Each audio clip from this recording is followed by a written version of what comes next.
Set on July 15th, 1410, the clash between the armies of the Polish-Lithuanian Alliance and the Teutonic Order, backed by numerous supporting nations, unfolded on a field near Grunwald.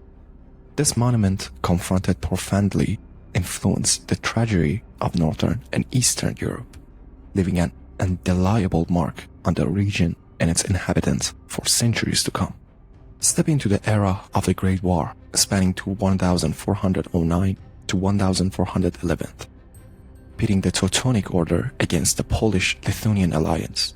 Poland's journey to becoming a kingdom under the Bolesławs I, or the Brave, of the Pius dynasty commenced in 1025. Following his baptism, Bolesław's realm garnered recognition from the Pope and the Holy Roman Empire, marking the gradual adaptation of the Christianity by the Polish populace. However, tensions simmered along the borders, particularly with the Baltic tribes residing to the northeast, the last bastions of the paganism in Europe. This vulnerability made them ripe targets for the next crusade. Eager to expand his influence, Pope Innocent III sanctioned the establishment of the Livonian Brothers of the Sword Order in Riga in 1204, comprising warrior monks of German descent deciding to converting and subjugating the Baltic pagans. Subsequently, in 1226, the Polish Duke of Masovia, Conrad, sought the assistance of the Teutonic Order to safeguard his northeastern borders against pagan incursions.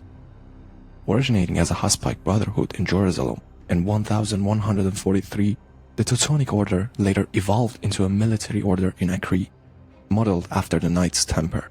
Responding to the Conrad's plea, the order received Kelmenau's land as a fief and embarked on a mission decreed by the Holy Roman Emperor to conquer Prussia.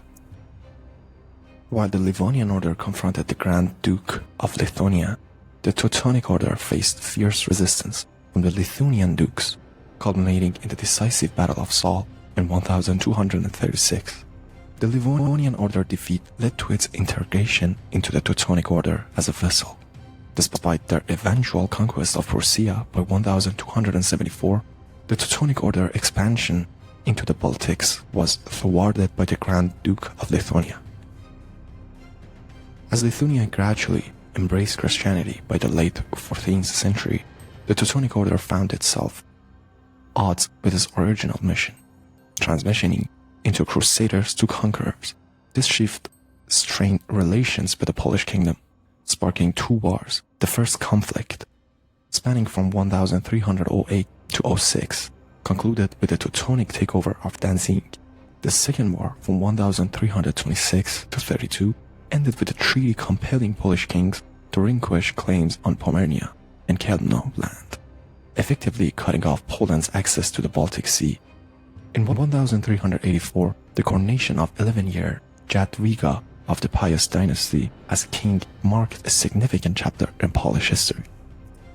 The Polish nobility eagerly sought to fortify their country through an alliance with the Grand Duke of Lithuania, a goal achieved in 1387 with the Union of Krewów, where Grand Duke of Lithuania Jogaila with Jadwiga.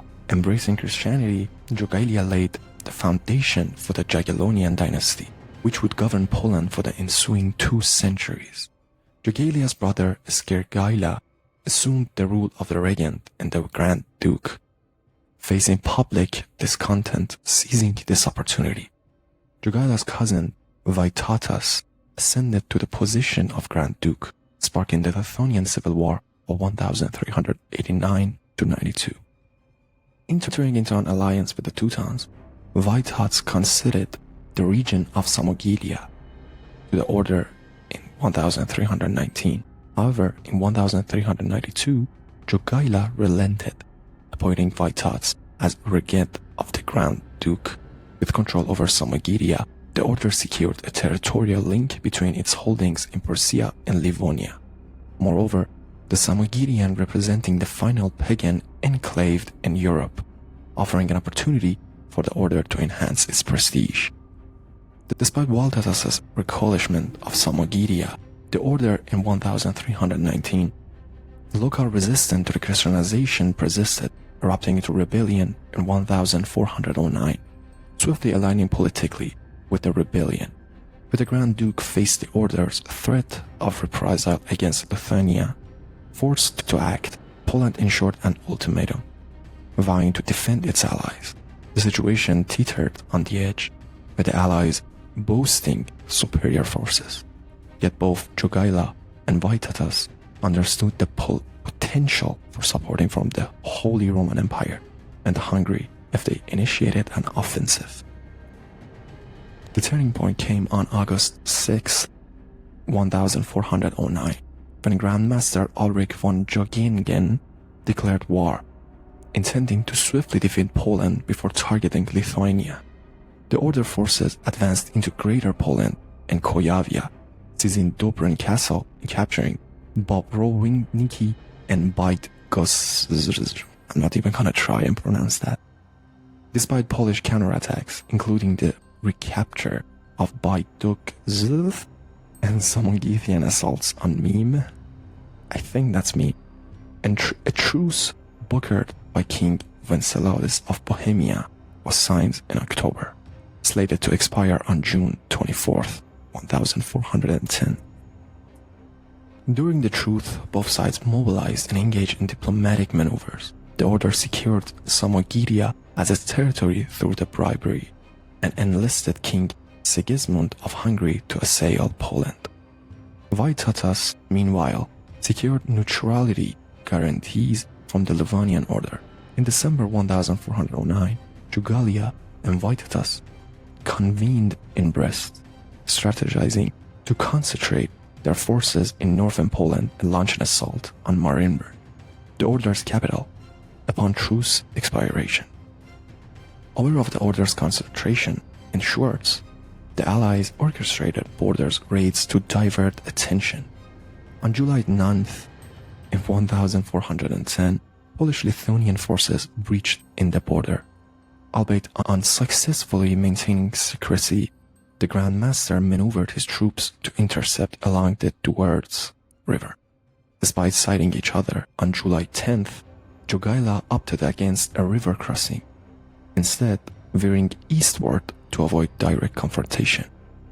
Mirroring their movement, von Juggengen's forces crossed the Duerz, tracking the Allies' eastward advance. On the 15th of July, the two armies converged between the villages of Grunwald and Tannenberg. Contemporary scholars concur that the Allied forces outnumbered the Teutonic Order by at least 4-3. Estimates suggest a force of 39,000 troops for the Polish-Lithuanian army and 27,000 for the Teutons. While the Order's rank comprised warriors of Germanic descent, the Allied forces boosted an international coalition. Russian vessels from the Smolensk and neighboring Prince Domes, along with the Lithuanian Moldovans and Czechs under the future command of Jan Žižka, leader of Hussite forces, were integral to the Lithuanian contingent. Additionally, they were joined by approximately 3,000 Tatars from the Golden Horde. The bulk of the Order's army consisted of heavy cavalry. Albeit outnumbered by the Allies, however, they possessed a distinct advantage in training, equipment, and discipline. Complementing these cavalries were at least 5,000 infantry and few artillery bombards.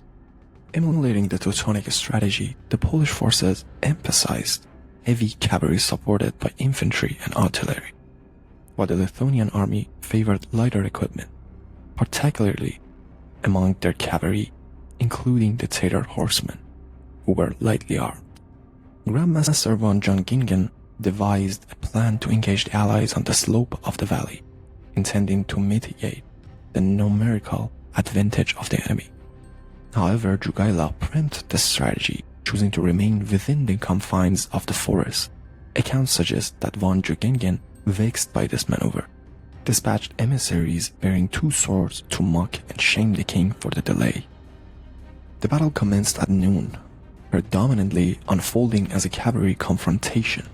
Lithuanian forces initiated the engagement from their right flank, with Tatar light cavalry overpowering the Order's infantry and missile units.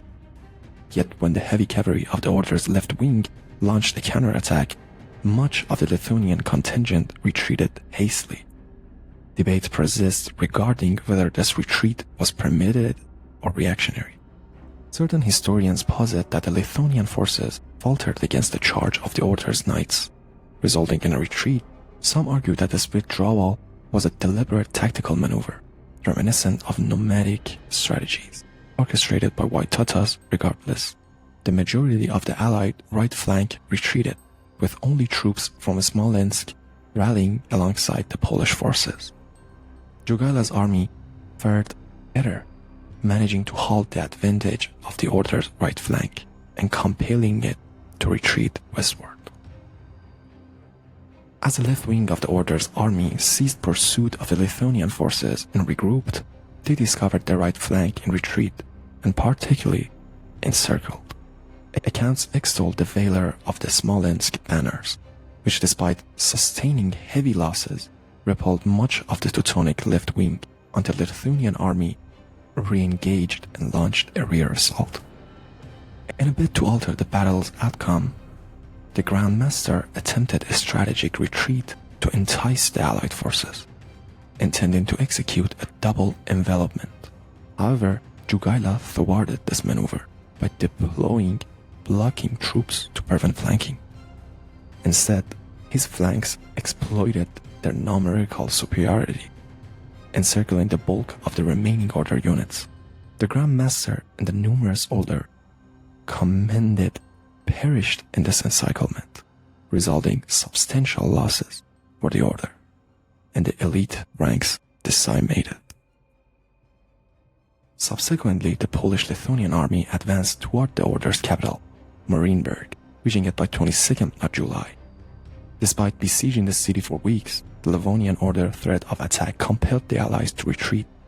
With the looming possibility of Hungarian aggression, negotiations commenced, culminating in a treaty signed in February of 1411 in Thor.